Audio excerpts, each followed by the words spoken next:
reminisce, if you will, for a moment. Picture the year 2003. Graphics went from this to this. We've been rather busy in your absence, Mr. Freeman. School kids on their way home.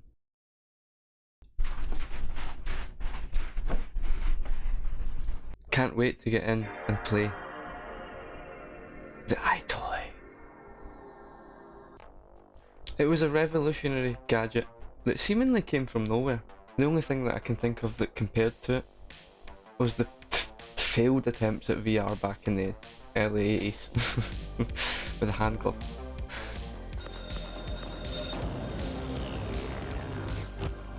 Thanks to the Power Glove, we actually got our first failed attempt at VR back in the early 90s, which you'll see in a moment why that failed. Fly over Mars. Take a trek through a prehistoric jungle. Tour a house that has not yet been built. It's called virtual reality, and as Jay Shaver found out, all it takes is a special helmet and a glove, and you're off. Special helmet, This is not okay. And that leads us to the Dream Eye, the first camera type thing for a console made originally for the Dreamcast and only released in Japan. Unfortunately, wasn't quite a big success and never really went anywhere after that, until the iToy, which the creators said they had the idea for in 1999, but I find it very coincidental that the Dream Eye came out in 2000 and then shortly afterwards the iToy comes out, but that's hearsay. It's just conjecture, there's nothing we can do with that. Fast forward back to 2003 and the iToy finally releases. Made by Logitech, by the way, there's a wee fact for you. But yeah, it releases from myriad of games. One in particular called iToy Play, which I think anyone that had an iToy will be absolutely familiar with.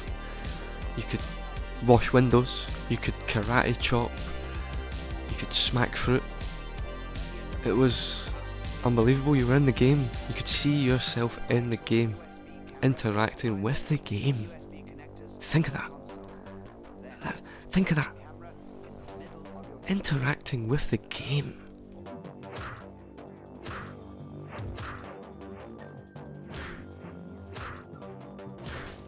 Now the iToy was obviously very, very successful. It sold very well internationally. It had titles upon titles released for it, and it had competitors coming out left, right and centre trying to copy it. So much so that it eventually led to the Kinect being created by the Xbox, but we'll get to that in a wee moment. First, they tried to make a sequel. PlayStation Eye. The successor to the iToy. The PlayStation Eye. And don't get me wrong, on paper, it should have been pretty successful because it was definitely an upgrade from the iToy, but it wasn't used in the same way the iToy was. It ended up becoming just like another webcam in the same way the Xbox Live Vision camera was. Used for games like Rainbow Six Vegas for your face, and occasionally in games like Gran Turismo to track your head. And so, in my eyes, it seems like the consumer themselves had just fallen out of love with that sort of fad. They wanted more. Having the iToy just wasn't enough anymore. And with that came the PlayStation Move. And in the words of the creator of the iToy himself, The iToy camera that came out as a product, and the PlayStation Eye, and then the PlayStation Move, and then all of that technology also kind of culminates into some of the things that are in PlayStation VR now. So we have the combination of tracking your head and looking around, and the graphics that are done by the PlayStation, combined with some of the control inputs that we've done in my group. so there's obviously a few factors that led to the iToy's decline, whether that be failing popularity, the consumer's need for innovation, more immersion, and even the creators themselves wanting to innovate with technology and create something a little bit more immersive. And that led us to the development of the Kinect. That's correct, Microsoft's flagship camera, which had a lot of controversies around it because of its abilities. And it listens to your voice. With technology like this, there are no barriers and no learning curves. So, when you combine the power of the Xbox 360, the services of Xbox Live, and the magic of Kinect, the result is a revolution not just for your games, but for all of your entertainment.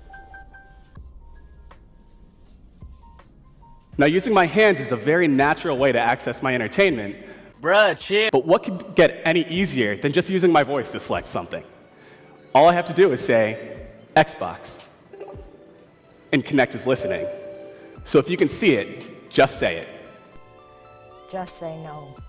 Now, controversies aside, it was an innovative piece of kit, and it did lead to some, not bad experiences for the time, but it quickly became a gimmick, which again led to developers being bored and stagnating. I'm so bored, I just sent a bunch of flowers to my neighbour Steve with a note that reads, "I still miss you."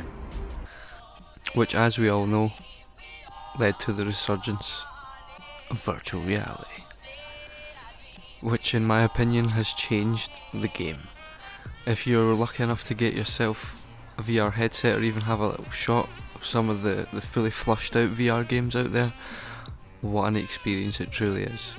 I don't think there is anything more immersive than that, and I think even if you ask people that don't really game, if you give them a shot of VR, that is something that even interests them.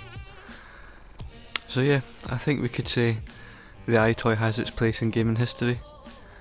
It was a groovy little gadget while it lasted, and it paved the way for innovation.